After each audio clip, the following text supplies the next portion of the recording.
ह्या जयंत्या आपण का कराव्या याचा लेखाजोखा मांडण्यासाठी या कार्यक्रमाचा जो मूळ गाभा आहे प्रस्तावित ते करण्यासाठी मी आजचे व्याख्याते आहेत, परंतु ते आमचे सहकारी आहेत, मार्गदर्शक आहेत, मित्र आहेत. मी विजय विरकर यांना अशी विनंती करतो की त्यांनी या ठिकाणी या कार्यक्रमाचं प्रास्ताविक करावं. विजय विरकर.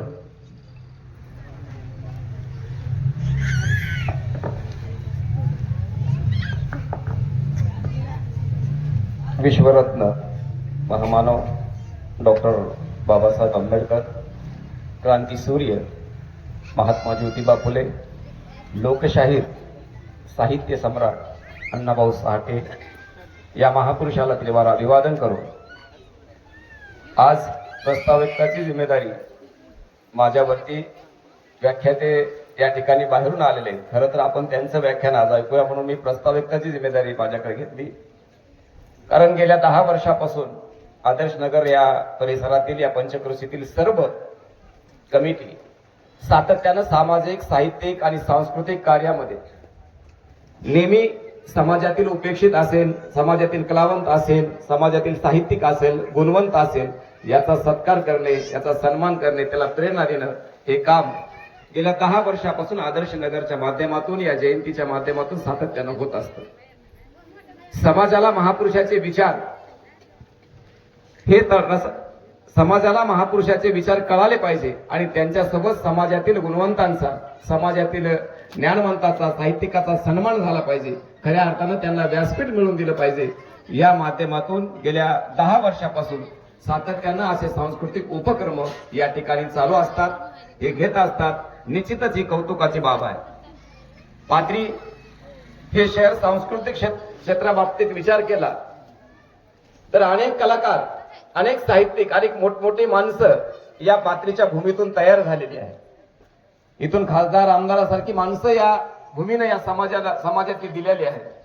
त्यामुळं याचा उल्लेख आपण ज्या ज्या वेळेस करत असतो, ज्या ज्या वेळेस आपण या गोष्टी मांडत असतो, त्यावेळेस आपल्या महापुरुषांचे विचार सुद्धा आपण ते जिवंत ठेवण्याचं काम हे आपलं कर्तव्य असतं. आणि ते कर्तव्य हे आदर्श नगरच्या माध्यमातून, यांच्या जयंती कमिटीच्या माध्यमातून, या पंचक्रोशीतून ज्या या सर्वजण सातत्यानं करत असतात.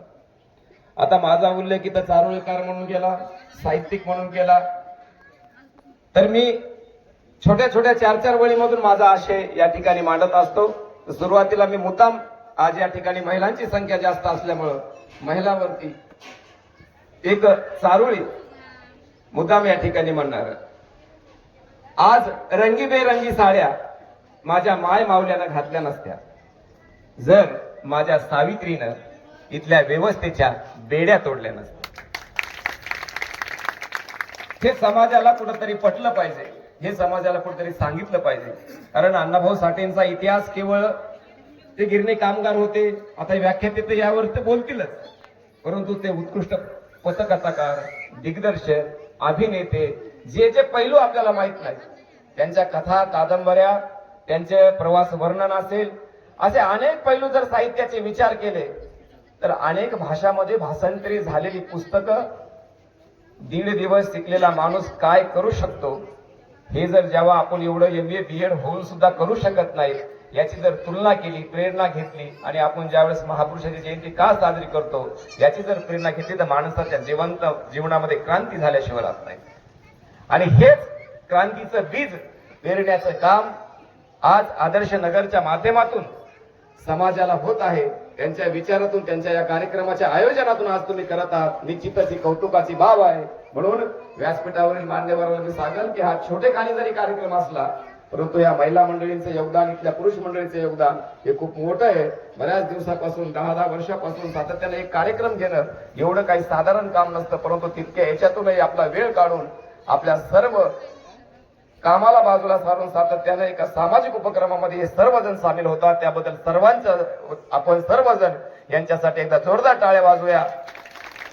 या ठिकाणी आमचे मित्र सुनील लोंढे संस्थेच्या माध्यमातून सातत्यानं काम करतात. आज परभणीला स्थायिक झाले तरी त्यांची पाथरीची नाळ त्याने तुटू दिली नाही.